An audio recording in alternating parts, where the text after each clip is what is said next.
Assalamualaikum, salam sejahtera. Selamat datang ke Berita Anti-Scam. Cobaan beli barang kemas RM30,000 dengan menggunakan wang palsu bandel gagal. Kejadian di Kuala Terengganu.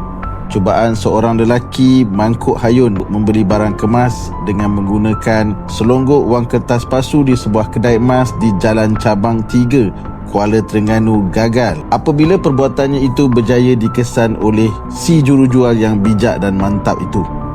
Pengadu yang merupakan jurujual yang bijak dan mantap itu berada di kaunter jualan kedainya sebelum didatangi oleh si mangkuk ayun, seorang lelaki berusia awal 30-an, kira-kira jam 3.10 petang. Suspek bergerak secara solo, datang bersendirian dengan memakai kopiah putih, cermin mata hitam brand tak pasti dan face mask berwarna merah jambu. Kepada si mangkuk ayun itu, "Kalau aku dapat kau, memang aku akan ripatkan kau, Mat."